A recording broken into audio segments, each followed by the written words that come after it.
So hello everyone, आज हम लोग को देखना है क्या हाउस प्रॉपर्टी में कंप्यूटेशन का पार्ट। ऑलरेडी हम लोगों ने कंप्यूटेशन पढ़ रखा है। जल्दी से रिकैप करते हैं। सबसे पहली चीज क्या हमें दिखाना है यहाँ पे, ग्रॉस एनुअल वैल्यू। अगर हम दो तरह की प्रॉपर्टी है तो let out and self occupied. Self occupied तो एनुअल वैल्यू सीधे नील करते हैं, और सेल्फ ऑक्यूपाइड प्रॉपर्टी की हम इनकम फ्रॉम हाउस प्रॉपर्टी तभी कैलकुलेट करेंगे अगर आपने लोन ले करके वो मकान खरीदा है तो। Otherwise income from house property self occupied की नहीं कैलकुलेट करते, कोई मतलब नहीं है। लोन लियो तो कम से कम इंटरेस्ट का डिडक्शन आप दिखा सकते हो, तो जीरो में से जब इंटरेस्ट डिडक्शन होता है तो आपका माइनस में आ जाता है। ये तो आपको फायदा में मिलेगा। लेट आउट प्रॉपर्टी जो भाड़े पे दियो, जब भाड़े पे दियो तो सबसे पहली चीज आपको उससे निकालनी है ग्रॉस एनुअल वैल्यू। क्या निकालनी है? Gross annual value. तो मकान की सबसे पहले हम ग्रॉस एनुअल वैल्यू निकालते हैं। ग्रॉस एनुअल वैल्यू में से लेस करते हैं म्युनिसिपल टैक्स, जो क्या किया गया है, पेड। ध्यान रखना, म्युनिसिपल टैक्स का रिडक्शन पेमेंट बेसिस पे मिलता है। किस बेसिस पे? पेमेंट बेसिस पे। नेक्स्ट अब जो आएगा उसे हम क्या कहेंगे? Net annual value. Net annual value में से दो डिडक्शन मिलता है, 24A 24B। 24A में 30% ऑफ एनएवी का डिडक्शन मिलता है, which is called standard deduction, जिसको हम लोग क्या बोलते हैं? Standard deduction. तो एनएवी का 30% सीधे लेस कर दो। किस बात के लिए डिडक्शन दिया जाता है? सबको पता होना चाहिए, ये मकान की मेंटेनेंस के लिए। किसके लिए? मेंटेनेंस के लिए। Now next, interest on borrowed capital है। तो अगर आपने लोन ले करके अगर वो मकान बनाया है या खरीदा है तो ऐसे में आप जो भी साल में इंटरेस्ट दे रहे हो उसका डिडक्शन ले लेना। इंटरेस्ट का यहाँ पे जो डिडक्शन मिलता है, इसका ये मीनिंग नहीं है कि आप पेड किए हुए इंटरेस्ट तभी डिडक्शन ले सकते हो। आइदर पेड हो आइदर ड्यू हो। ड्यू बेसिस पे भी इंटरेस्ट का डिडक्शन मिलता है। म्युनिसिपल टैक्स का लेकिन डिडक्शन किस बेसिस पे मिलेगा? पेमेंट बेसिस पे। क्लियर? अगर पेमेंट हुआ है तभी डिडक्शन क्लेम कर सकते हो, अदरवाइज नहीं कर सकते। अब जो आएगा वही होता है इनकम फ्रॉम हाउस प्रॉपर्टी, जिसपे फाइनली आप क्या देने वाले हो? टैक्स। ठीक। तो इसी तर्ज पे मैंने क्वेश्चन आप लोग को दिया था करने के लिए।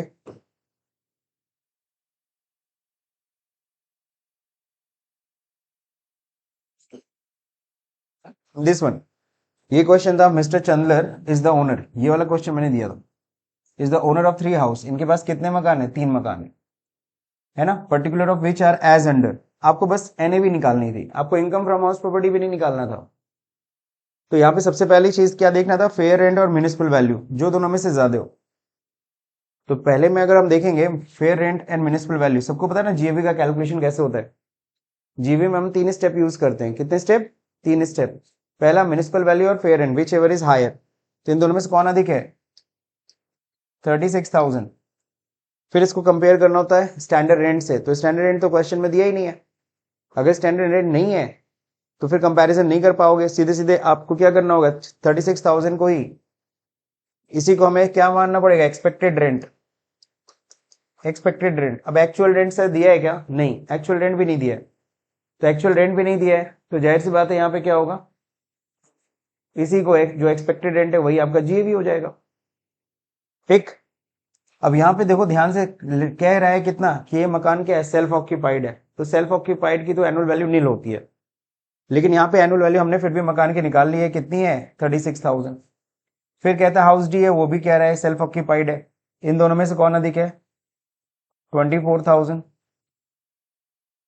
हालांकि सेल्फ ऑक्यूपाइड की एनुअल वैल्यू तो आपने बोला सर नील होती है, लेकिन ध्यान रहे एक ही सेल्फ ऑक्यूपाइड हाउस प्रॉपर्टी की वैल्यू नील होगी। नहीं समझे? आपके पास एक से अधिक अगर मकान है, ये पॉइंट थोड़ा ध्यान देना था कि अगर आप किसी व्यक्ति के पास एक से अधिक मकान होता है तो एक ही मकान को सेल्फ ऑक्यूपाइड माना जाएगा, बाकी को लेट आउट मान लिया जाएगा, भले ही आपने उसको किराए पे उठाया हो या ना उठाया हो। सवाल उठता है ये तो सर दोनों मकान को कह रहे हैं, हाउस सी को भी हाउस डी को भी, दोनों को कह रहे हैं कि दोनों सेल्फ ऑक्यूपाइड है, तो किस मकान को सेल्फ ऑक्यूपाइड माना जाएगा? तो पहले तो एसएससी को बोला था आप किसी एक को डिसाइड कर लो, और अगर एसएससी नहीं डिसाइड करता है देन इनकम टैक्स का रूल सिंपल सा है, विच एवर इज हायर। जिसकी एनुअल वैल्यू ज्यादा होगी उसको सेल्फ ऑक्यूपाइड मान लेंगे। तो बताओ किसकी एनुअल वैल्यू ज्यादा दिख रही है, हाउस सी की या हाउस डी की? हाउस सी सेल्फ ऑक्यूपाइड मान लिया जाएगा। तो सेल्फ ऑक्यूपाइड हो गया तो इसकी एनुअल वैल्यू क्या हो गई? 0। नो म्युनिसिपल टैक्स का डिडक्शन, कुछ भी नहीं, सीधे सीधे हाउस सी की एनुअल वैल्यू क्या हो गई? नील। नाउ हाउस डी में आएगा सर जीएवी कितनी है आपकी? जीएवी है 24,000। इसमें आप 2200 का जो म्युनिसिपल टैक्स, यहाँ पे म्युनिसिपल टैक्स जो पे किया गया वो कितना? 2200। इसमें से कितना लेस कर देंगे? 2200। बचेगा कितना? एनएवी तो ये आ गया आपका एनएवी, यही आंसर था, बस इतना ही करना था। ये लेट आउट है, इन दोनों में से कौन सी वैल्यू अधिक है? 30,000, ना स्टैंडर्ड रेंट है ना एक्चुअल रेंट दिया है, तो फाइनली 30,000 ही क्या हो जाएगी? जीएवी हो जाएगी। स्टेप 1 की जो है उसी वैल्यू को क्या मान लेंगे? जीएवी मान लेंगे। अब इसमें लेस होगा क्या? 2500 जो आपने क्या दिया हुआ है, म्युनिसिपल टैक्स दिया, उसको माइनस कर लीजिए। 27,500 ये क्या आ गया? ये इसकी एनएवी आ गई। तो दो मकान की एनएवी आपने निकाल लिया। बाकी आपको क्या करना होगा, आपको पता है इसके आगे अगर इनकम कैलकुलेट करनी है तो इसमें 30% स्टैंडर्ड एक्शन दोनों में क्या कर दीजिए? लेस कर दीजिए, तो आपका आ जाएगा इनकम फ्रॉम हाउस प्रॉपर्टी।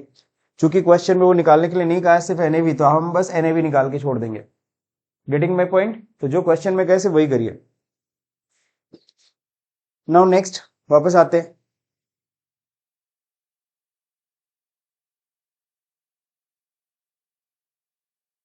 देखिए जीएवी निकालना हम लोगों ने सीख लिया था, जीएवी में कोई दिक्कत नहीं है किसी को। 3 स्टेप फॉलो कर रहे थे ना। पहला स्टेप क्या था? Municipal fair and whichever is higher. Second step standard rent, और जो आंसर ऑफ स्टेप 1 आया जो दोनों में से क्या होगा?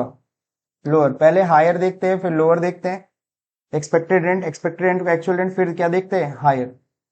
वही क्या हो जाता है? जीएवी। लेकिन ध्यान रहे, अगर वैकेंसी होती है, क्या होती है, अगर कभी भी आपको देखने को मिला कि एक्चुअल रेंट एक्सपेक्टेड रेंट से कम है, एक्चुअल रेंट किससे कम है? एक्सपेक्टेड रेंट से, तब आपको एक बार करना चाहिए कि रीजन ढूंढना चाहिए आखिर में ऐसा है क्यों।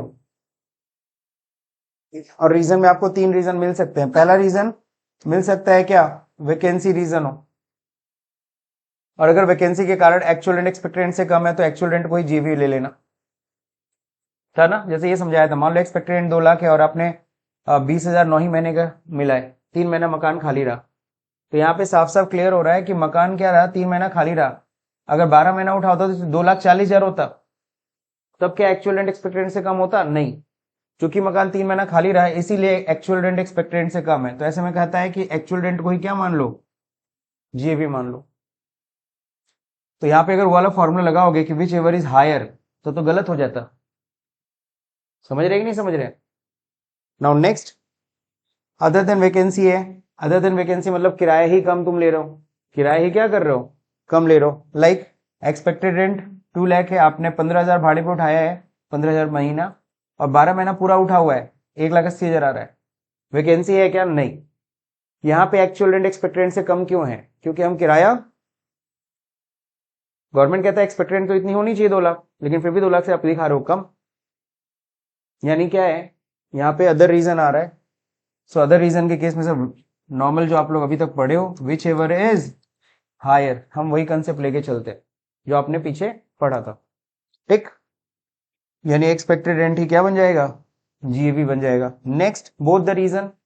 बोथ द रीजन मतलब सर वैकेंसी भी है और अदर रीजन भी है, यानी मकान भी खाली रहा, ऊपर से किराया भी तुम कम ले रहे हो। ये कैसे पता चलेगा? जैसे देखो, एक्सपेक्टेड रेंट है 2 लाख, एक्चुअल रेंट है 15,000, ऊपर से 10 ही महीना तो 1.5 लाख। अगर हम 15,000 12 महीने का भी लेते हैं तब भी 180 आता। एक तो किराया भी कम ले रहे हो, ऊपर से 2 महीने की वैकेंसी भी है।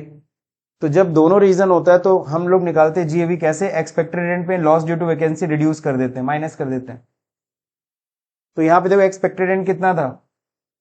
2 लाख। तो 2 लाख में से 2 महीने की वैकेंसी के कारण नुकसान कितना हुआ? 15,000 के हिसाब से 2 महीने का रेंट आता, और तो कितना आता? 30,000। तो 2 लाख में से 30,000 लेस कर दो, 1,70,000 आ गया।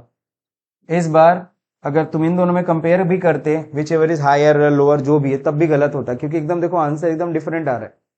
1,70,000 अलग से कैलकुलेट हो रहा है कि नहीं हो रहा है? This is the point. तो ये हो गया था सर, एक डिडक्शन तो हम लोग ने समझ लिया। किसकी बात कर रहे थे हम लोग? पहले तो जीएवी की बात कर रहे थे। जीएवी हमने कैलकुलेट कर लिया। म्युनिसिपल टैक्स बहुत आसान होता है, म्युनिसिपल टैक्स में कोई दिक्कत नहीं। फिर स्टैंडर्ड एक्शन में भी कोई दिक्कत नहीं, दिक्कत आएगी फिर किसमें? इंटरेस्ट में।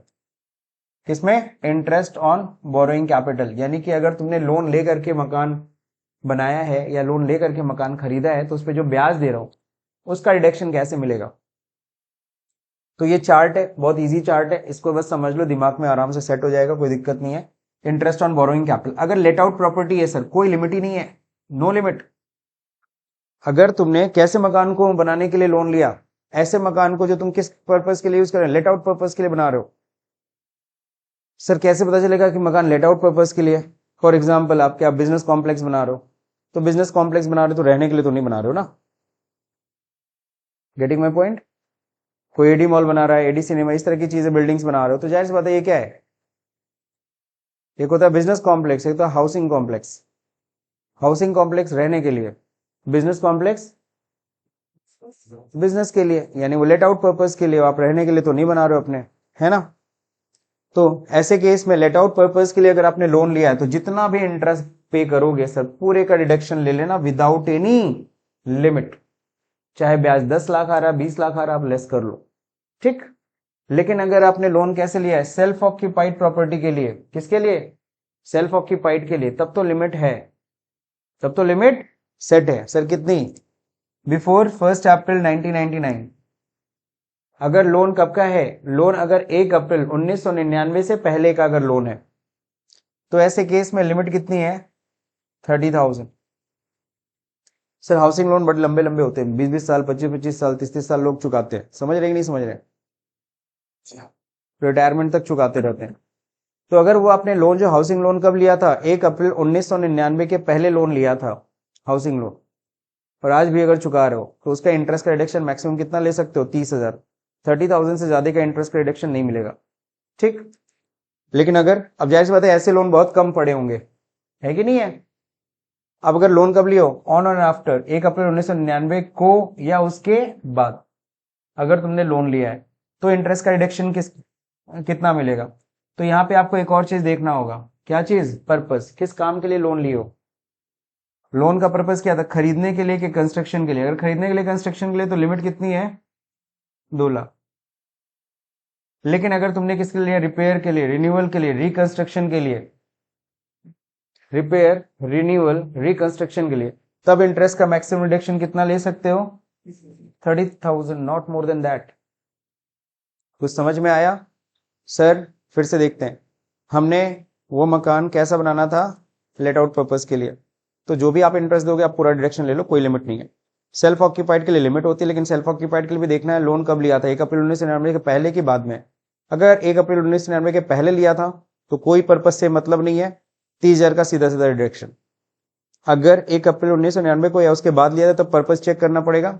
अगर खरीदने या बनाने के लिए लियो तो 2 लाख तक का रिडक्शन ले सकते हो, रिपेयर, रिन्यूअल या रिकंस्ट्रक्शन के लिए तो 30,000 रुपए तक का रिडक्शन है। अभी देखो, जैसे मैंने बोला था गोरखपुर में बहुत से रोड चौड़ी हो रही है तो मकान टूट रहे हैं, तो किसी ने अगर अपने मकान को रिपेयर या रिकंस्ट्रक्शन के लिए लिया होगा लोन, तो उसको कितने का इंटरेस्ट का रिडक्शन मिलेगा, 30,000 रुपए, उससे ज्यादा का नहीं, ठीक है, दिस वन। तो ये तो हो गया सर इंटरेस्ट का रिडक्शन। अब इंटरेस्ट में एक और चीज आता है, प्री कंस्ट्रक्शन पीरियड इंटरेस्ट। सबसे पहले ये समझना होगा प्री कंस्ट्रक्शन पीरियड होता क्या है। कंस्ट्रक्शन होने से पहले देखो, इनकम फ्रॉम हाउस प्रॉपर्टी कब कैलकुलेट करोगे, इनकम फ्रॉम हाउस प्रॉपर्टी तब कैलकुलेट करोगे जब मकान बनके कंप्लीट हो जाएगा।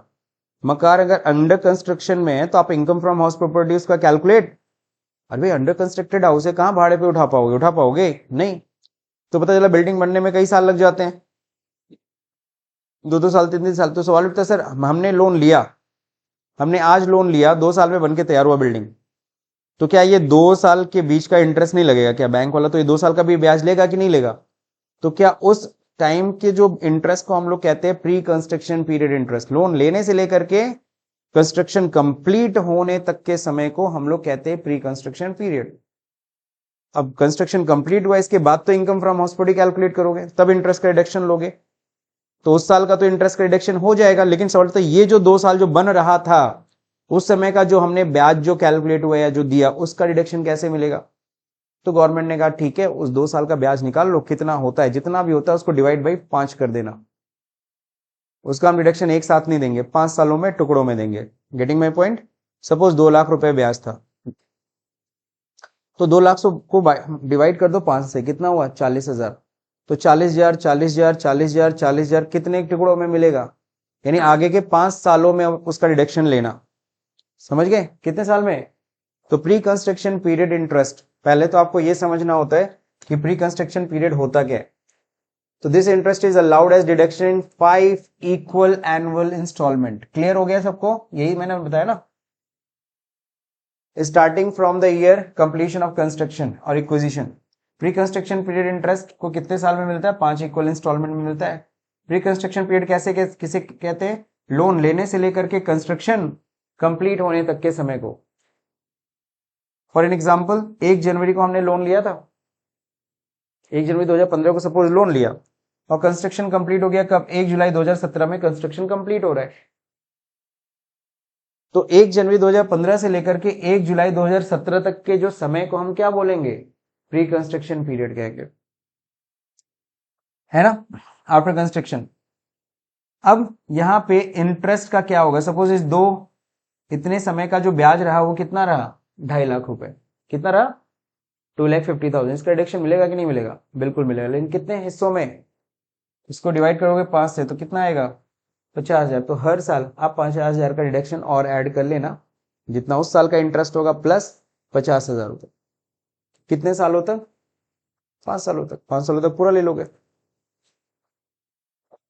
अब जो देखिए यहाँ पे इसमें एक टेक्निकल पॉइंट है। So what is technical point? कि लोन लेने का डेट तो वही होता है, सेम होता है जिस दिन हमने लोन लिया हो। कंस्ट्रक्शन कंप्लीट का समय पता है क्या होता है? जिस दिन भी तुम्हारा कंस्ट्रक्शन कंप्लीट हो, मान लो 1 मार्च को कंप्लीट हुआ, 1 मार्च 2017 को, जब भी कंप्लीट होगा उसका पिछला 31 मार्च लिया जाता है। यही टेक्निकल पॉइंट है। जैसे मान लो अगर 1 जुलाई को कंप्लीट हुआ तो लोन का पीरियड तो ये माना जाएगा, कंस्ट्रक्शन कंप्लीट कब से माना जाएगा?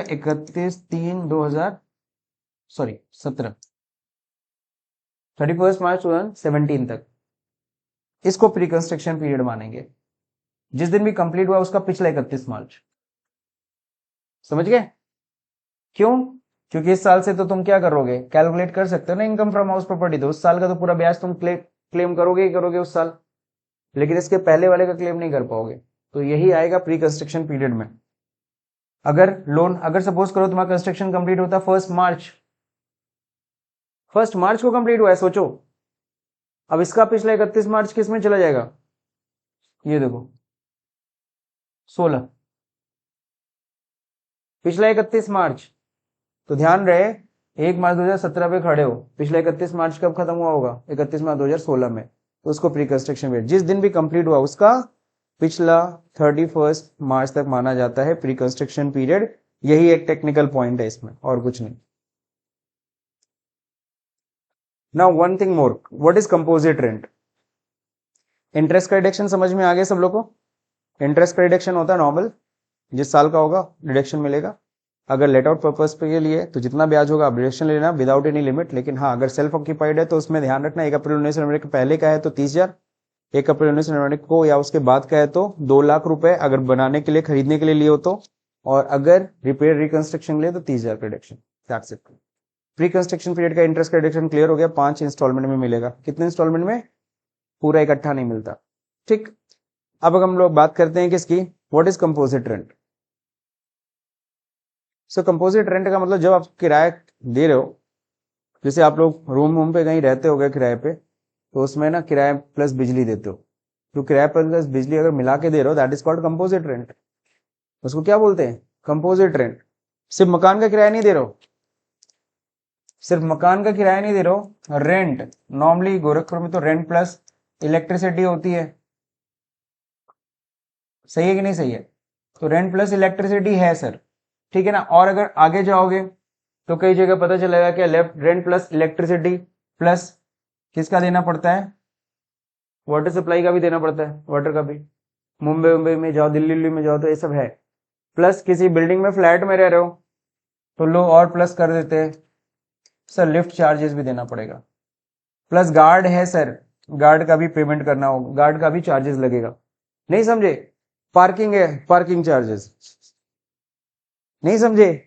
पार्किंग भाई उसका भी चार्ज होता है, लिफ्ट मेंटेनेंस चार्ज होता है। तो ये सब चार्जेस करके लेते हैं। सपोज करो तुम्हारी बिल्डिंग में स्विमिंग पूल भी है ना, तो swimming pool charge in the sense, समझ रहे हैं कि नहीं समझ रहे हैं? तो जो होती है, अगर आप मकान के रेंट के साथ साथ अगर इस तरह का कोई चार्जेस भी अगर पे कर रहे हो, so this one is called what? Composite rent. अब कंपोजिट रेंट किस में आएगा? इनकम फ्रॉम हाउस प्रॉपर्टी में आएगा। तो ध्यान रहे, अब इसमें थोड़ा सा ट्विस्ट है। ट्विस्ट क्या है? आप जो भी कंपोजिट रेंट दे रहे हो, कंपोजिट रेंट 2 तरह का होता है। कंपोजिट रेंट एक हो सकता है कि वो सर सेपरेबल हो। सेपरेबल मतलब आप उसमें अलग कर सकते हो कि मकान का किराया कितना है और बाकी सुविधाओं का किराया कितना है ना। और एक होता है क्या, नॉन सेपरेबल। आप नहीं कर पा रहे हो कि मकान का किराया कितना लिए हम, बाकी का कितना किराया लिए। तो ध्यान रहे, अगर सेपरेबल है तब तो बहुत क्लियर हो जाएगा। जो मकान का रेंट है वो आएगा हाउस प्रॉपर्टी में, और बाकी ये सब जो किराया ले रहे हो ये सब किस में आएगा, ये आएगा अदर सोर्स की इनकम में। किस में आएगा, अदर सोर्स की इनकम में।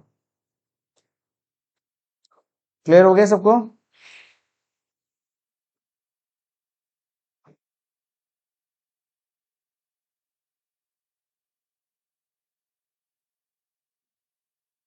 अब अगर बात करते हैं क्या नॉन सेपरेबल है ना, व्हाट इज नॉन सेपरेबल। अगर नॉन सेपरेबल है, मकान के किराया अलग नहीं कर पा रहे हो, सुविधाओं का किराया अलग नहीं कर पा रहे हो, तो ध्यान रखना पूरा का पूरा रेंट किस में जाएगा, पूरा का पूरा रेंट चला जाएगा अदर सोर्स की इनकम में। हाउस प्रॉपर्टी में कुछ भी नहीं जाने वाला। कुछ समझ में आया। फॉर एग्जाम्पल जैसे अगर आप लोग रेंट इस तरह से दे रहे हो, हाउस आप कितना मकान का देते हो कितना बिजली का, सेपरेट कर लेते हो ना कि सर मकान का रेंट 5,000 रुपये, बिजली का इसमें 500 रुपये है, तो 500 रुपये अलग हो गया ना आराम से। तो अदर सोर्स की इनकम में मकान मालिक के जाएगा, और 5,000 रुपये उसके किस इनकम में जाएगा, हाउस प्रॉपर्टी में। आसान है ना। लेकिन नॉन सेपरेबल किस केस में होता है, जैसे आजकल ना पेइंग गेस्ट का एक कंसेप्ट है। किसका है, पेइंग गेस्ट। तो उसमें क्या होता है, आप रहते हो प्लस खाना पीना भी उन्हीं के घर में खाते हो, सही है ना।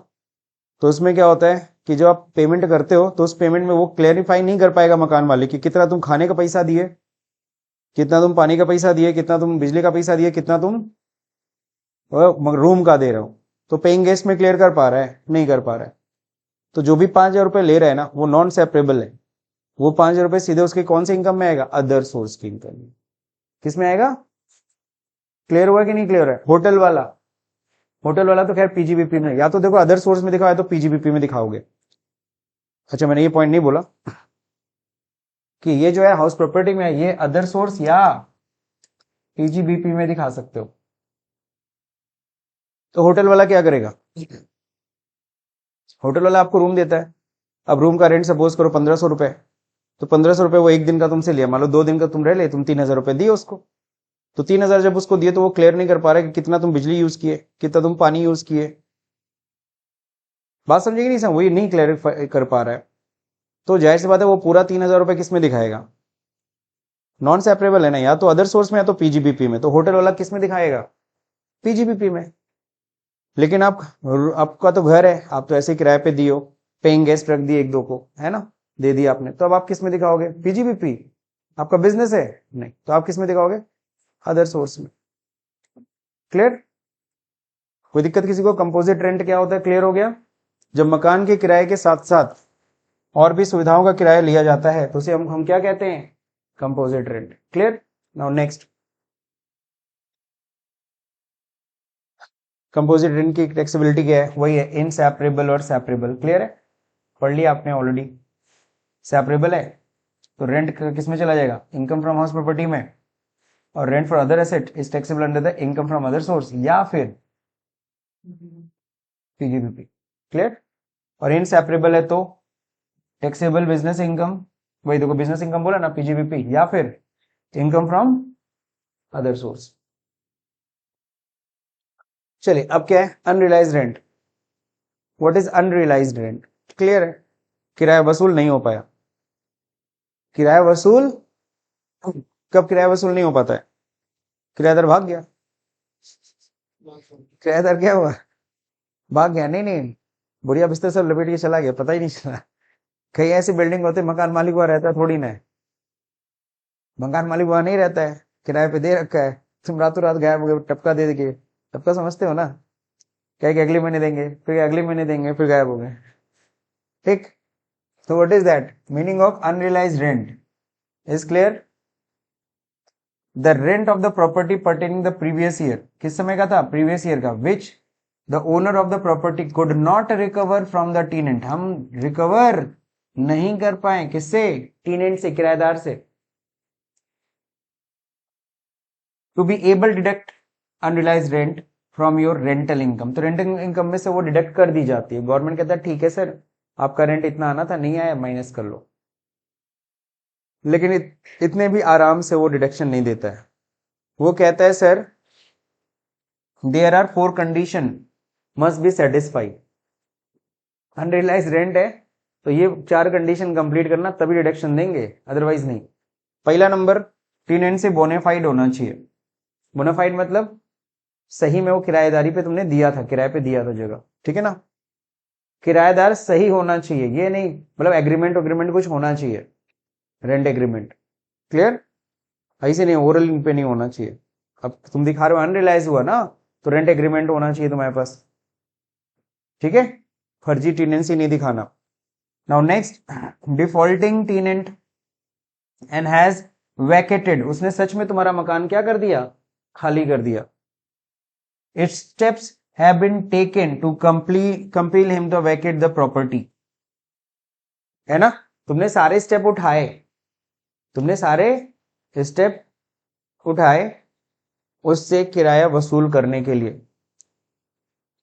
अब ऐसा नहीं कि तुमने उसको ना इधर एक मकान से हटा के दूसरे मकान पे शिफ्ट कर दिया कि जाओ उधर, इधर का हम खाली दिखा देंगे। तो in the sense defaulting tenant is not occupation of any other property, ये नहीं कि वो तुम्हारी दूसरे प्रॉपर्टी में ऑक्यूपाई कर लिया, इधर छोड़ के दूसरी जगह भेज दिया और इधर का दिखा रहे हो क्या, वैकेंसी दिखाने जा रहे हो। The assessee has taken all the reasonable step, सारे रीजनेबल स्टेप तुमने ले लिए। टू इंस्टीट्यूट लीगल प्रोसीडिंग, सारे लीगल प्रोसीडिंग्स भी तुमने कर लिए उसके खिलाफ, मतलब एफआईआर जो भी करना होता है तुमने किया, FIR for the recovery of the unpaid rent, recovery के लिए। सेटिस्फाइज द असेसिंग ऑफिसर, तुमने टैक्स ऑफिसर को, असेसिंग ऑफिसर मतलब टैक्स ऑफिसर, तो टैक्स ऑफिसर को तुमने सेटिस्फाई कर दिया कि सच में तुम्हारा अनरियलाइज रेंट हुआ है, ठीक है ना। Legal proceeding would be useless, और जितना भी तुमने कानूनी कार्रवाई किया सब यूजलेस रहा। एफआईआर किया, कुछ फायदा नहीं हुआ, फाइनली तुम्हारा वो अनरियलाइज रेंट ही रह गया, ठीक। तब ऐसे में आपको डिडक्शन मिलेगा, तब ऐसे में आपको इसका डिडक्शन क्या होगा, मिलेगा। क्लियर हुआ कि नहीं क्लियर हुआ।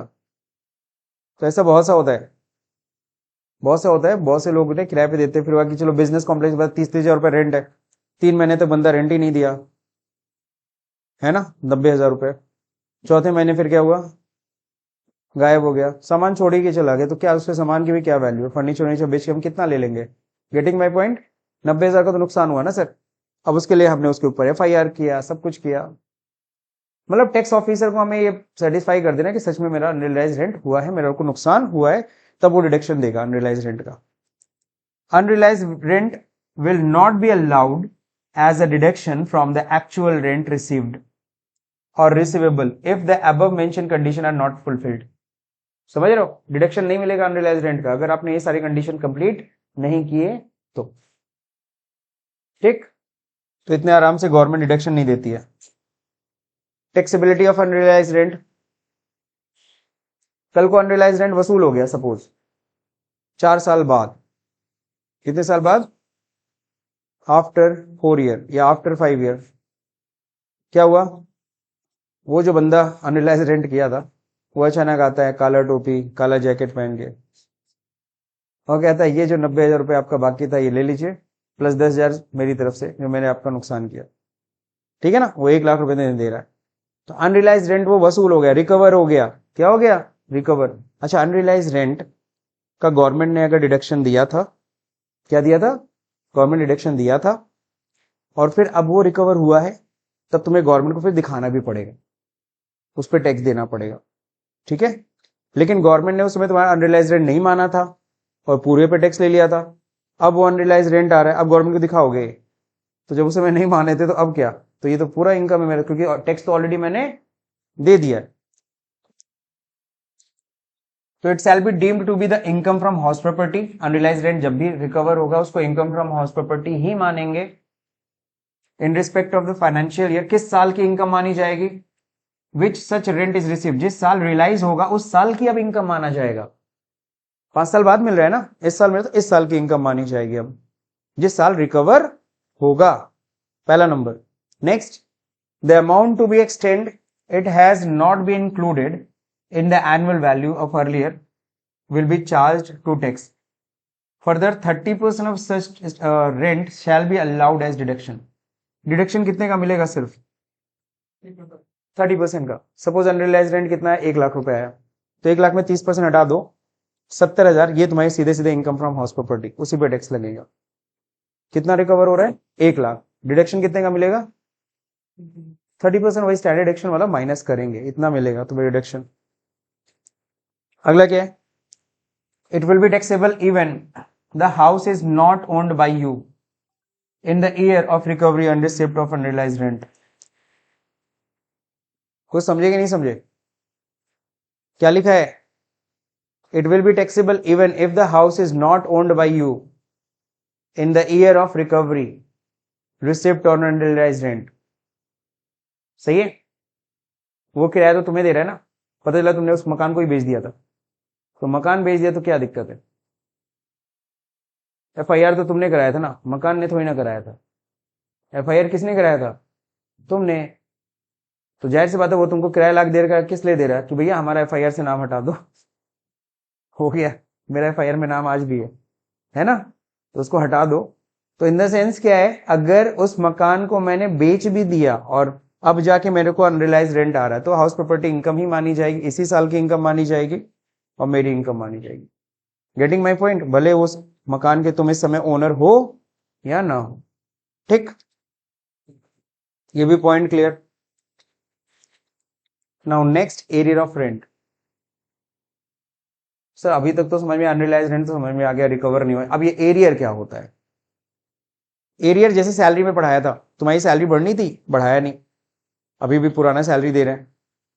बाद में डिसीजन क्लियर हुआ और तुमको बढ़ा हुआ सैलरी मिला, तो जब मिलेगा तब टैक्सेबल है. सेम वही किसके साथ होता है? रेंट के साथ भी होता है. तुमने रेंट पे पहले ही शर्त लगा रखा था 20% इंक्रीज होगा. सपोज तुम्हारी बिल्डिंग में कोई बैंक आके अपना ब्रांच खोल रखा है और अभी भी वो क्या कर रहा है, वो हर साल क्या होता है 10% में इंक्रीज होना था रेंट, बट बढ़ा नहीं. अभी भी बैंक रेंट पुराना दे रहा है. तो बैंक ने कहा कोई टेंशन नहीं है, मिल जाएगा. अभी क्या है, डिसीजन हम लोग का थोड़ा सा पेंडिंग है. ठीक है चलो कोई इशू नहीं है. तो 1 साल तक तुम्हें वो बढ़ा हुआ रेंट मिला ही नहीं, अगले साल मिल रहा है. तो अगले साल जब मिलेगा तो जितना मिलेगा एरियर रेंट वो टैक्सेबल है. किसमें? तो एरियर रेंट आपको पता है एरियर लगाने से क्या फायदा होता है? इससे ये फायदा होता है कि उस साल टैक्सेबल होगा जिस साल मिलेगा. जिस साल एरियर लगा उस साल उस पर टैक्स नहीं देना पड़ेगा. और इसमें भी कितने का रिडक्शन मिलेगा? जब भी एरियर आएगा आप उसमें से 30% हटाना, बाकी रिमेनिंग अमाउंट टैक्सेबल हो गया आपकी इनकम फ्रॉम हाउस प्रॉपर्टी में. तो समरी सबको समझ में आ गई? ये है समरी. डिफरेंट सिचुएशन क्लियर है? अगला, late out for certain period. अच्छा ये अलग चीज है. Late out for certain period and self occupied for remaining period. कुछ समय क्या है, मकान में क्या रहे, तुम खुद रह रहे थे. ऐसा भी होता है. सपोज करो प्रॉपर्टी पे तुम 6 महीना 8 महीना तो तुम खुद रहे, फिर इसके बाद तुमने 8 महीने बाद फिर तुम कहीं चले गए और तुमने उसे क्या कर दिया, किराए पे उठा दिया. तो किराए पे कितना उठा? 4 महीना ना. तो तुम्हें इनकम फ्रॉम हाउस प्रॉपर्टी कितने समय की कैलकुलेट करनी है? 4 महीने के हिसाब से, 4 मंथ्स के हिसाब से. ठीक है ना? तो वो भी हमें कैलकुलेशन करना पड़ेगा. तो वहां पे देखिए property is to be treated let out मान लिया जाएगा and actual rent is let out for a period of compared. तो वहां पे देखना पड़ेगा कितने समय तक किराए पे उठा. अगर 6 महीने किराए पे उठा, 6 महीने का कैलकुलेशन करेंगे 6 महीने के हिसाब से. 8 महीने रहा तो 8 महीने के हिसाब से कैलकुलेशन करो, वो तुम्हारे ऊपर. कई बार ऐसा होता है late out for certain portion, पूरी बिल्डिंग नहीं किराए पे दी है. 2 फ्लोर का माला है, 2 फ्लोर बिल्डिंग है, टॉप फ्लोर पे मकान मालिक रहता है, नीचे वाले फ्लोर सब किराए पे दे दिया. यानी आधा मकान किराए पे है, 50% पोर्शन किराए पे जा रहा है, 50% पोर्शन सेल्फ ऑक्यूपाइड है. तो जो 50% पोर्शन सेल्फ ऑक्यूपाइड है उसकी एनुअल वैल्यू निल, लेकिन जो 50% जो लेट आउट है उसकी वैल्यू निकालनी पड़ेगी. कैसे? पूरे मकान की म्युनिसिपल वैल्यू सपोज कितना है, 1 लाख है. कितनी है? तो आधे मकान की कितनी होगी? 50,000. ऐसे कैलकुलेशन होगा कितना पोर्शन तुमने किराए पे उठाया है. तो सब चीजों का स्टैंडर्ड रेंट भी हाफ कर लो, एक्चुअल रेंट तो जो आ रहा है, फेयर रेंट को भी क्या कर दो, हाफ कर लो. Assessee owns 2 or more house property, all are self occupied. ऐसा नहीं हो सकता. आप किसी भी व्यक्ति के पास अगर एक से अधिक मकान है, अच्छा तुम लोग देखे होगे ज्यादातर बंदे बहुत चालाक होते हैं, मकान सारा अपने नाम पे नहीं लेंगे, एक मकान अपने नाम पे, एक मकान वाइफ के नाम पे, एक मकान बच्चे के नाम पे। क्यों ऐसा करते हैं? क्योंकि एक व्यक्ति के पास अगर एक से अधिक मकान होगा ना, तो एक मकान को ही गवर्नमेंट मानती है सेल्फ ऑक्यूपाइड, बाकी को लेट आउट मान लेती है, भले तुमने किराए पे उठाया हो। सर एक चीज बताइए, अगर किराए पे उठाई नहीं तो किराए की वैल्यू कैसे निकालेगा? अरे वो बहुत चालू है, वो म्यूनिसिपल वैल्यू पकड़ेगा, वो फेयर रेंट पकड़ लेगा, वो स्टैंडर्ड रेंट पकड़ लेगा, एक्चुअल रेंट हो चाहे ना हो, वो उस हिसाब से तुम्हारी इनकम निकाल लेगा। तो गवर्नमेंट को एक्चुअल रेंट से कोई लेना देना नहीं है, ठीक है। इसीलिए ज्यादातर देखे होगे कि जब कोई फ्लैट व्लैट खरीदता है तो सारा अपने नाम पे नहीं खरीदता है, बिकॉज वो फिर टैक्सेबिलिटी उसकी बढ़ जाएगी। तो अपने नाम पे, अपने बेटे के नाम पे, है ना, इस तरीके से खरीदते हैं सब। नाउ नेक्स्ट, क्योंकि छुपा नहीं सकते ना इसको, मकान छुपा पाओगे? रजिस्ट्री कराते हो, गवर्नमेंट को सब नोटेड होता है, पता होता है आपके नाम पे, आपके पैन नंबर पे कितने कितने मकान है, कितने प्रॉपर्टीज है। You can not hide it, आप हाइड नहीं कर सकते। Now next, arrear of rent तो आप पढ़ ही लिए, और क्या था? कंपोजिट रेंट भी आप पढ़ लिए, ठीक। तो ये सारे पॉइंट टिक हो गए। अब कुछ इंटरव्यू क्वेश्चन, ये क्या है? इंटरव्यू क्वेश्चन है। अब आपसे पूछे what are the 5 heads of income, तो क्लियर है सबको? Salary, house property, PGBP, capital gain, other source, 5 head. You have received advance salary 20,000 for month of April 2022, in which year it will be taxable? बताओ किस साल taxable होगा? Advance salary 20,000 मिला कब? अप्रैल में, अप्रैल 2022 में, सही है। एडवांस सैलरी हमने कब उठाया है? अप्रैल की सैलरी मार्च में उठा लिया? नहीं नहीं, अप्रैल की सैलरी मार्च में उठा लिया। अप्रैल की सैलरी थी, उसका एडवांस कब उठाए हो तुम? मार्च में उठा लिया ना एडवांस,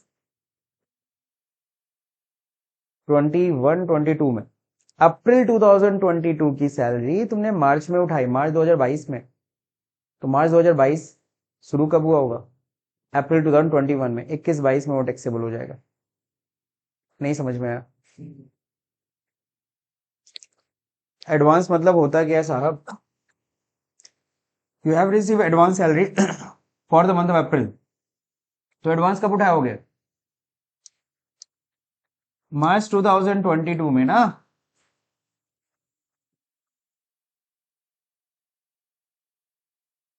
अब ये 22 है, तो साल कब शुरू हुआ होगा? 1 अप्रैल 2021। तो वो किस साल टैक्सेबल हो जाएगा? इस साल टैक्सेबल हो जाएगा। हालांकि किस महीने की सैलरी उठाए हो? अप्रैल की सैलरी। यहाँ इनकम टैक्स, यहाँ अकाउंटिंग नहीं चलता है। इनकम टैक्स क्या चलता है? इनकम टैक्स कहता है जितना मिल गया पूरे पे टैक्स देना पड़ेगा। यानी इस साल तुम्हें 12 महीने का तो इनकम पे टैक्स देना ही देना है, प्लस अप्रैल का भी सैलरी उठा लिया ना मार्च में, तो 13 महीने का सैलरी, तो इस साल 13 महीने की सैलरी पे उठाना पड़ेगा। अकाउंटिंग होता तो कहता है मैचिंग कंसेप्ट, वो कहता है जिस साल की इनकम उस साल टैक्सेबल उस साल दिखाओ, बट अकाउंटिंग का रूल अलग चलता है, इनकम टैक्स का रूल। अब अगर इस साल 13 महीने पे दे दिए तो अगले साल कितने महीने पे देना होगा? 11, क्योंकि एक महीना तो पहले ही टैक्स दे चुके। You have receive fixed medical allowance, 5,000 रुपए हर महीना तुम्हें फिक्स मेडिकल अलाउंस मिल रहा है। What is the amount of exemption? कितना एग्जाम्प्ट है? 5,000 रुपए हर महीना तुम्हें क्या मिल रहा है? मेडिकल अलाउंस मिल रहा है। ये सब सैलरी के क्वेश्चन है। 5,000 रुपए तुम्हें क्या मिल रहा है? Medical allowance. कितना इसमें एग्जाम्पशन क्लेम करोगे? सर 1 रुपए एग्जाम्पशन नहीं मिलता है, क्या इतना सोच रहे हो? मेडिकल अलाउंस फुल्ली टैक्सेबल होता है, समझे? उसी की जगह तो स्टैंडर्ड डिडक्शन लाया गया, ठीक है। You have received transport allowance 6,000 per month. What is the maximum amount of exemption available to me? जल्दी बताओ। ट्रांसपोर्ट अलाउंस समझते हो ना, ऑफिस से घर, घर से ऑफिस आने जाने के लिए 6,000 रुपए मिल रहा है तुम्हें हर महीना। कितना उसमें एग्जेम्पशन क्लेम करोगे? कोई एग्जेम्पशन नहीं मिलता सर, फुल्ली टैक्सेबल है। आपको पता है मेडिकल अलाउंस और ट्रांसपोर्ट अलाउंस को ही हटा करके क्या लाया गया है? 50,000 का स्टैंडर्ड डिडक्शन दिया जाता है, ठीक है। ट्रांसपोर्ट अलाउंस का डिडक्शन सिर्फ और सिर्फ किसको मिलता है? ब्लाइंड और ऑर्थोपेडिकली हैंडीकैप्ड लोगों को, 3200 रुपए पर मंथ, ठीक है। अगला, मिस्टर आदर्श हैज 3 चिल्ड्रन। कितने बच्चे हैं उसके पास? 3। ही गॉट 1,000 पर मंथ पर चाइल्ड, यानी 3 बच्चों पे उसको 3,000 मिल रहा होगा। एक बच्चे पे एक महीने में कितना मिल रहा है? 1,000। तो 3 बच्चों पे कितना? 3,000। तो हर महीने उसको 3,000 रुपये मिल रहा है children education allowance. What is the amount of exemption, कितना एग्जामेशन क्लेम करोगे? टोटल अमाउंट बताओ साल का, टोटल एनुअल में कितना रिडक्शन क्लेम करेगा? हर महीने 3,000 मिल रहा है, 12 महीने कितना मिलेगा? 36,000। डिडक्शन कितने का मिलेगा? 2,400 रुपये मिलेगा। कितना मिलेगा? 2,400 रुपये। 100 रुपीज पर मंथ पर चाइल्ड, मैक्सिमम 2 चिल्ड्रन। तो 36,000 में से सिर्फ 2,400 लेस होगा। सर जी अलाउंस है, ध्यान रखो। You own a house in Nagpur, Nagpur में तुम्हारा घर है ना, and your employer transfer you to Bangalore. कहां पे भेज दिया तुमको? बेंगलुरु। आफ्टर प्रमोशन, प्रमोशन देके you have rented a house, है ना, there it, and 10,000 per month. वहां पे तुमने एक रेंट पे मकान लिया जिसका रेंट कितना आता है? 10,000 रुपये महीना। Can you claim HRA exemption? क्या तुम एचआरए एग्जाम्पशन क्लेम करोगे कि नहीं करोगे? तुम्हारा खुद का मकान कहाँ है? नागपुर में। तुमको ट्रांसफर कर दिया कहाँ पे? बेंगलुरु में। बेंगलुरु में तुम्हारा मकान नहीं ना है, तो किराए का मकान ले रहे हो, और कंपनी तुमको क्या कर रही है? हाँ सॉरी, वहां 10,000 रुपये तुम रेंट पे तुम मकान लिए हो, एचआरए तुम्हें मिल रहा है, तो एचआरए का एग्जाम्पशन क्लेम करोगे कि नहीं करोगे? बिल्कुल करोगे, क्योंकि किराए पे तुम खर्च कर रहे हो, तो एचआरए का एग्जाम्पशन क्लेम करोगे, जो भी फॉर्मूला होता है। अब अगर you do not have own any house, तुम्हारे पास कोई घर नहीं है, यू हैव रेंटेड 2 हाउस, तुमने 2 मकान किराए पे लिया है, वन फॉर यू, पे रेंट कितना? 8,000, and another is for your parents 10,000 per month. Is HRA exemption available for both the house? तुमने 2 मकान किराए पे ले रखा है, तुम्हारे पास कोई घर नहीं है, एक मकान पेरेंट्स के रहने के लिए, एक मकान खुद के रहने के लिए, दोनों का किराया तुम देते हो, तो एग्जाम्पशन क्या दोनों मकान के किराए का ले सकते हो? नहीं, सिर्फ कितना? एक मकान का। कौन से मकान का? जिसमें तुम खुद रह रहे हो, नौकरी कर रहे हो, समझ रहे हो, उसके लिए। I can get the amount of professional tax deducted by the employer. Employer ने मेरी सैलरी से ना क्या काट लिया? प्रोफेशनल टैक्स काट लिया, तो क्या उसका डिडक्शन मिलेगा कि नहीं मिलेगा? मिलेगा सर। किस सेक्शन के तहत? 16 की क्लॉज 3।